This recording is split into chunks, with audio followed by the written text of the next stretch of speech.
it's Danny and welcome to episode 2 of my YouTube channel. My first episode was getting to know me, and a big part of me is my business, so I wanted to make the second episode kind of an introductory to 413 and just answering some of the questions that you guys have asked me. If you haven't subscribed yet, make sure you hit that subscribe button and also comment below to tell me what kind of videos you guys want me to make. So the first question is, what was the first step of starting your own business? The first step was coming up with the idea and coming up with the name for it. I had found a business partner, which I originally was going to do it with. I no longer work with them. If you are working in a partnership with someone, then I would have some kind of contract drawn up, paperwork. Regardless of your relationship with that person, that would be my first step for you. If you're doing this by yourself, then the first step would be the name, a business plan, and finding, in my case, a manufacturer. Did you sit on the idea for a while or did you start right away? I sat on this idea for so long. I had an idea of starting a fitness apparel line. Honestly, it might have been close to a year, but for a few months I had finally came up with the name. When I got the idea, I really just prayed on the name. I wanted it to be something so good and unique and something that I really loved. And when 413 came to me, which is for Philippians 4:13 for those of you who don't know, I just fell in love with it, and I love how minimalist it is. It's just numbers, and yeah.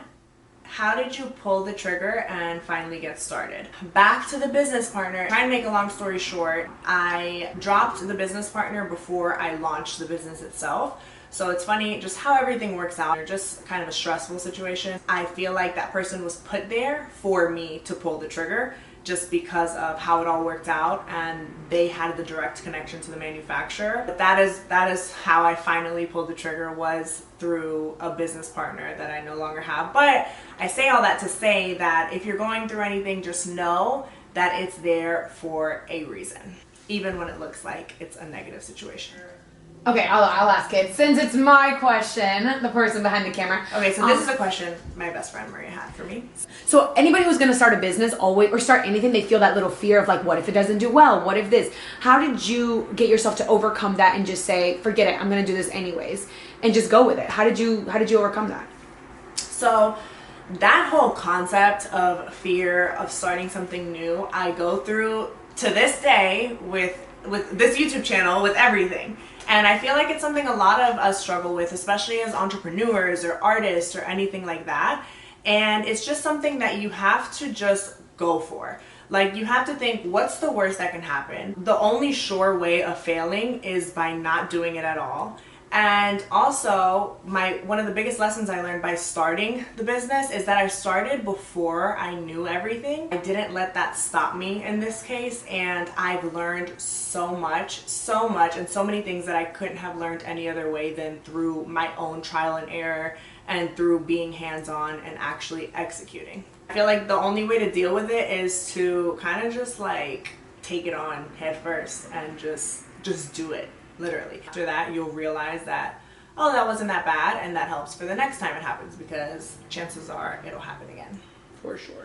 How did you find a manufacturer? So in this case, I found it through someone who already had one. I knew that I wanted my manufacturer, at least my first one, to come out of Colombia, South America. That's where my roots are. Not only is it where my roots are, but I've seen fitness apparel there and I love it. I feel like they literally cater to women and physical appearance, so I love everything about it. That's how I found my first one. My second one I found through a family friend of mine. So I've just gotten really lucky in the sense of finding literally perfect manufacturers. But there are other ways. Honestly, I get a lot of DMs and emails from manufacturer from my fitness apparel page, and I don't know if because apparel is in the name of the Instagram, or if it's because sometimes I'll hashtag apparel, hashtag fitness apparel, stuff like that. So a lot of them email me. So I would try posting and looking on Instagram and stuff like that through those hashtags and kind of sourcing out, definitely doing your research and sourcing out which ones you think are good or aren't. And Alibaba is a really popular website for manufacturers. Those are all out of China, but they literally have everything. I mean, everything. And if you want to go the route of buying everything kind of wholesale of things that they're already producing, that would be the way to go. With my manufacturers, I designed everything. I wanted things that you're not going to find anywhere else, and I wanted to be very strategic about picking styles out and picking out how I want things to fit and different details of all the sets. So yeah. What does 413 stand for? 413 stands for Philippians 4:13, which is I can do all things through Christ who strengthens me. It's always been one of my favorite verses. It really gets me through anything, any hurdle I face, whether that's mental, emotional, physical even. I feel like it's just a motivating verse, and the fact that it's about strength too, and it was fitness apparel, it was perfect for me. Do people always guess that? No, people are like, is that an area code? Yeah. Is the line just for women? No, it's not. And now there's only women's apparel on there, but I'm working on a men's line, so stay tuned. I definitely want to have both men and women's stuff, and maybe even eventually, I don't know, kids stuff. I'm working on some other things that I won't talk about just yet, but make sure you stay tuned.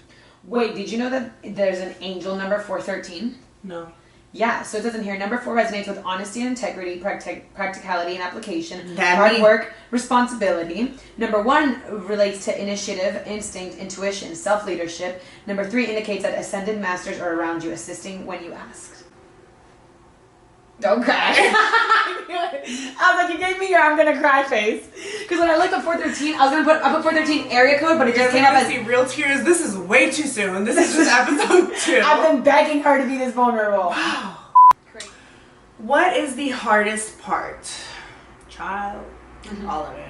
I would say the hardest part is that I'm doing all of this alone. Like, I have an amazing support system, but I am doing it all alone. So I figure everything out on my own. Like, I don't have a degree in business, and these days I don't think you need, but I don't have that background. So I'm just learning on my own. I'm backing it financially on my own. I'm doing all the marketing on my own. And that's simply just because I'm not at the point quite yet where I can hire people for that, but I truly believe in like having a good solid team and hiring experts in those specific areas for your business. But I would say that that's the hardest part, is just figuring it all out. And then sometimes, if I'm being honest, just staying, I don't know if motivated is the word, but not getting discouraged if I'm not where I want to be yet, and just really trusting the journey and the process of 413. How did you come up with the funding to start 413? Well, thanks to Mama Poso, Patty. She has always instilled in me from a young age to save my money. So that's what I did. I always have worked multiple jobs. Through college, I worked multiple jobs. And I've always just been really, really good at saving. And that's where I came up with it. It wasn't easy, especially because, like I said earlier in the video, I started with a business partner and we were going to go 50-50, and when things didn't work out, I just had to pay her everything that she had already put forth towards production and all of that. So savings, literally. I don't have mommy daddy money. I don't have a sponsor out here. Literally hard work and being disciplined with my money. You could have a sponsor, but you don't want to date none of these dudes. She always has to interrupt my videos and be just... So yeah, literally I just want to stress on the funding part that if I can do it, so can you. Save your money. Do you have a team? No, I don't have any official team on 413. I do have a branding consultant that came on really as my web designer. Shout out to Jessie at The Choice Consulting. They did my entire website. They did an amazing job at it. They did my logo, and they helped me through those initial steps of figuring out like my color palette and stuff like that.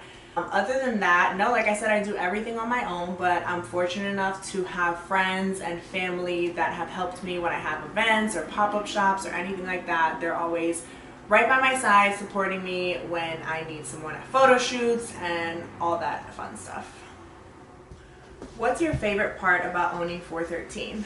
I would have to say that my favorite part is how much I get to learn. Anywhere that I'm learning, I'm happy. I love being a student at all times. I feel like if you're not learning and being challenged, then you're in the wrong place. And I just love that I'm learning how to be a business owner. I'm learning how to be a boss. I'm learning how to be an entrepreneur by doing it. I learn so much because I'm forced to. Like, I'm forced to learn about the finance side of it. I'm forced to learn about marketing. I'm forced to learn about sales, all of it. So I think that would be my favorite part because I've always just loved to learn. And finally, last question is, What excites you most about the future of 413? I know the future of 413 is so bright, and what excites me the most when I think about that is being the first person in my family to do something like this, to really have like a big business to the level that I see it getting to, and making my parents proud, and also just being a good example for young women, especially young Latina or minority women, just to kind of show, like, again, I come from, my parents were immigrants who came from Colombia. I don't have, anyone who gave me any sort of handouts, and I just really want to put out there and show that I did it, and so can you. I really want to show that to young women, and just whatever their heart desires, whatever they put their mind to, you can truly accomplish. So I feel like my company growing to that kind of level, where just the platform grows and I can show that and show my story and motivate people to do the same, that excites me the most about 413. Alright, thank you guys so much for watching episode 2 of my YouTube channel. Feel free to let me know how I'm doing, and more importantly, comment and let me know what you guys want to see. Do you have more questions about 413? Do you have more questions about me? Is there anything that you want me to go into detail about? If you haven't already, make sure you subscribe and like the video if you enjoyed watching.